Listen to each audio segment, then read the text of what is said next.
Coucou, t'as envie de faire du tri, du vide un peu dans ta vie, on va voir par quoi tu dois commencer, les petits conseils qu'on te donne. Donc mon Dieu, s'il vous plaît, pour les personnes qui veulent faire du vide, du ménage, du tri dans leur vie, par quoi est-ce qu'elles doivent commencer, s'il vous plaît, mon Dieu éternel, les petits conseils pour ces personnes.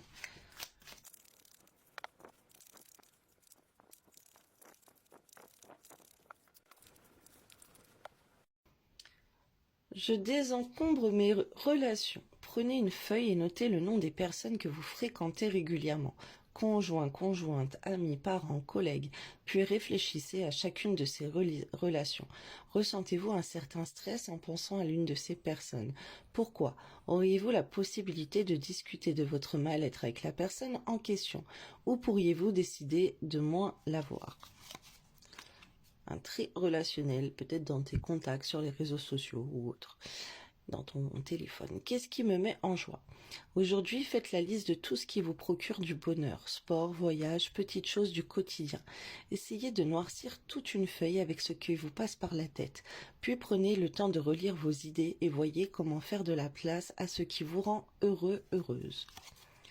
Ma chambre, cet espace si précieux, s'il y a bien un lieu qui doit vous apporter de la sérénité, c'est la chambre à coucher. L'ambiance est-elle cosy? Vous y sentez-vous détendu? Est-elle propre? Aujourd'hui, faites en sorte que cet espace soit aussi épuré que possible. Rangez ce qui doit l'être et éliminez tout ce qui n'est pas essentiel à votre bien-être. À présent, laissez-vous tomber en arrière sur le lit juste pour le plaisir. Sécu, impôts, je suis à jour avec l'administratif. Les feuilles de soins à envoyer à la Sécu, les fiches de paye à classer, le dossier à remplir pour renouveler votre carte d'identité. Une fois par mois, prenez le temps de régler ces petites choses. Cela vous évitera d'accumuler du retard. Aujourd'hui, programmez ce moment dans votre agenda et tenez-vous-y. Quel est mon rapport à l'alcool?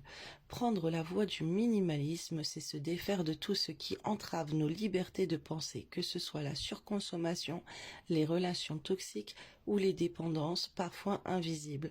Sur le site automesure.com, dont les informations sont élaborées par des médecins hospitaliers, calculez votre dépendance à l'alcool. Est-ce que le résultat vous étonne? Qu'en pensez-vous? Quelles sont mes addictions? Cigarettes, alcool, sucre, grignotage. Les addictions sont insidieuses car on ne s'en rend pas forcément compte et sont parfois totalement légales. Et si aujourd'hui vous preniez conscience de vos addictions, sans honte et avec bienveillance, quelles sont-elles et en quoi entravent-elles votre liberté? Prenez le temps d'y songer. Je découvre le plaisir d'écrire ou redécouvre ce plaisir. Aujourd'hui, trouvez une vingtaine de minutes pour vous isoler et écrire, juste pour le plaisir de vous reconnecter à vous-même. Le sujet, si vous deviez vivre dans 10 mètres carrés, comment serait votre vie? À quoi ressemblerait votre intérieur? Seriez-vous malheureux, malheureuse ou pas tant que ça? Jamais sans ma liste de courses. On le sait, faire les courses le ventre vide n'est pas une bonne tactique pour limiter ses dépenses, mais partir sans liste ne l'est pas non plus. Faites-la chez vous en fonction de ce qui reste dans vos placards et idéalement en fonction de vos menus de la semaine. Cela vous évitera d'acheter de la lessive au cas où lorsqu'il vous en reste encore. Je n'enregistre plus jamais mon numéro de carte bancaire sur un site. Le marketing le sait très bien, plus vite vous validez votre achat et moins vous avez de chances de vous apercevoir que vous avez acheté une chose inutile. Alors refusez d'enregistrer votre numéro de carte bancaire, le temps d'aller chercher votre portefeuille, vous aurez un petit temps de réflexion supplémentaire, profitez-en. Voilà, j'espère que les conseils te sont précieux. Je te souhaite une belle journée, bisous.